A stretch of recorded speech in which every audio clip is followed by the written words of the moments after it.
les saluts et les prières sur son prophète Mohammed et que Dieu le bénisse et le salue.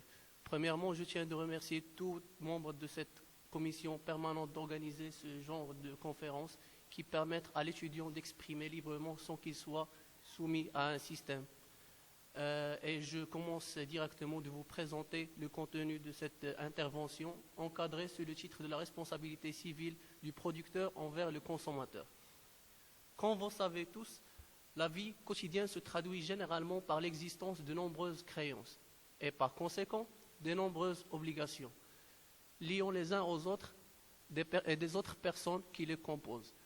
De ce fait, on peut définir l'obligation comme un lien de droit, un droit personnel entre le débiteur et le créancier, dont le débiteur est tenu ou doit une prestation au profit du créancier. De ce fait, l'obligation se trouve ou nous donne deux faces, le passif qui est la dette et l'actif qui est la créance. Et comme ces diverses obligations viennent de nombreuses sources, et comme l'article 1 du Diary des obligations du contrat stipule que les obligations dérivent soit des délits, quasi-délits, des contrats et quasi-contrats et autres déclarations de volonté comme l'enrichissement sans cause et la gestion des affaires. De ce fait, le délit et le quasi-délit sont intégrés spécialement à la responsabilité civile délictuelle. Par contre, les contrats et quasi-contrats sont relatifs à la responsabilité civile contractuelle. Quelles sont les obligations dont le producteur est soumis et sur quel fondement sa responsabilité peut être engagée? Les obligations du producteur. Le producteur est soumis généralement à une obligation de l'information. Cette obligation de l'information lui permet de transmettre les informations nécessaires relatives aux biens vendus pour que l'acheteur prenne une décision en pleine connaissance de cause. Par contre, la seconde obligation, c'est l'obligation de garantie des vices cachés. Le bien vendu ou la chose en général, objet de cette opération contractuelle, doit être exempt de toute vice de fabrication ou tout défaut. Maintenant, je viens de faire le maximum possible de qualifier ou d'identifier sur quel fondement la responsabilité du producteur pourra être engagée. Premièrement, la responsabilité civile contractuelle. En ce qui concerne le fait générateur dans cette responsabilité peut être une exécution, soit une exécution tardive ou défectueuse. Si le producteur est soumis à une obligation de moyens, c'est-à-dire il doit faire une activité diligente et prudente pour obtenir le résultat, le créancier doit prouver que le résultat n'a pas été atteint et le débiteur a commis une faute. La faute est considérée comme une erreur de conduite qu'une personne prudente et sage ne peut commettre. En ce qui concerne l'obligation de résultat, le résultat ou le but promis doit être obtenu et il suffit au créancier de prouver l'existence d'un lien contractuel et que le résultat n'a pas été atteint. Ça existe des diverses obligations, on peut généralement les classifier soit d'une obligation de résultat ou de moyens ordinaires qui cesse l'obligation du débiteur par l'intervention de cas force majeure ou cas fortuit ou l'intervention d'un tiers ou faute de la victime, à condition que ces événements réunissent les conditions de l'imprévisibilité, inévitabilité et un événement hors de la volonté.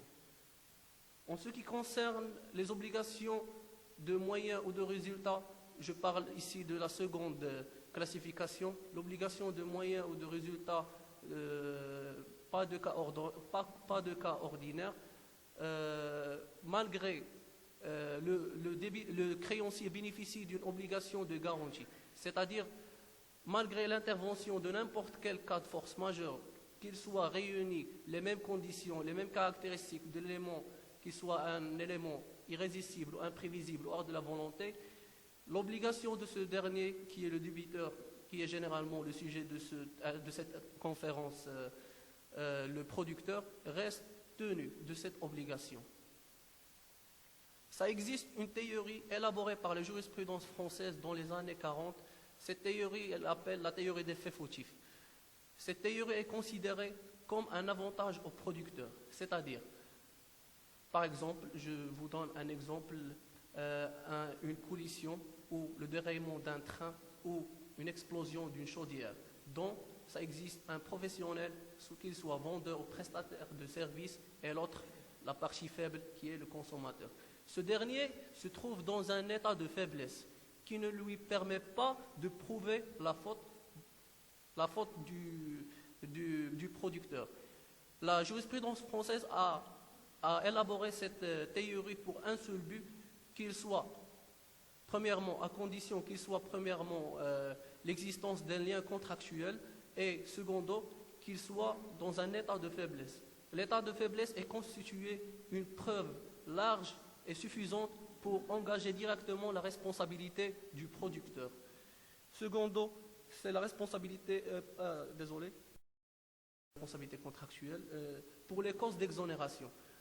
Comme j'ai dit précédemment, ça existe des diverses classifications des obligations. Pour les obligations qui comprennent une obligation de garantie, le débiteur demeure débiteur et sa responsabilité sera engagée n'importe quelle intervention de n'importe quel événement. Par contre, les obligations qui permettent de saisir ou d'échapper à la responsabilité du producteur, c'est l'intervention d'un cas de force majeure à condition qu'il soit réunissent les mêmes conditions que j'ai citées précédemment. Secondo, la responsabilité civile délictuelle. La responsabilité civile délictuelle du producteur peut être engagée soit sur le fondement de la responsabilité du fait personnel, et comme l'article 77 le prévoit, tout fait de l'homme quelconque, qu'il agit sciemment et volontairement sans autorisation de la loi, commis un dommage à autrui, à condition que ce dommage soit la cause directe. Ce article, et ça existe l'article de 78, qui parle de la faute ou l'imprudence.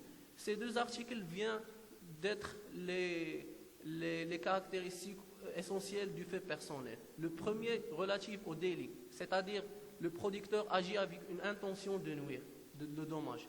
Par contre, le second article, qui est l'article 78, parle d'une faute ou imprudence.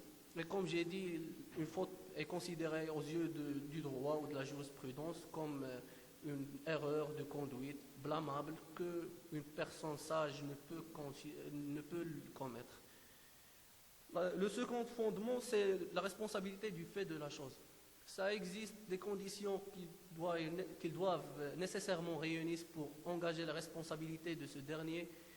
Premièrement, c'est une chose. Une chose est considérée aux yeux des articles 88 et 86, toute chose solide, gazeuse ou liquide. La seconde condition est le fait de la chose. Le fait de la chose est aussi considéré par la jurisprudence tout accident corporel ou matériel qui réalise un dommage à la personne. La garde de la chose. La garde de la chose demeure aussi la condition la plus essentielle pour engager la responsabilité sur ce fondement. Le gardien de la chose demeure celui qui a le pouvoir de conduite et de contrôle sur la chose.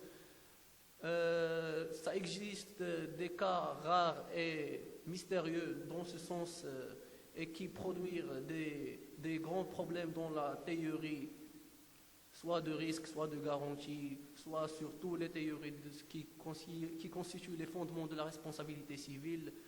Et je vois personnellement que c'est délicat d'identifier d'identifier la responsabilité du fait de la chose. Finalement, je tiens de renouveler mes remerciements aux toutes personnes et à l'audience, et merci.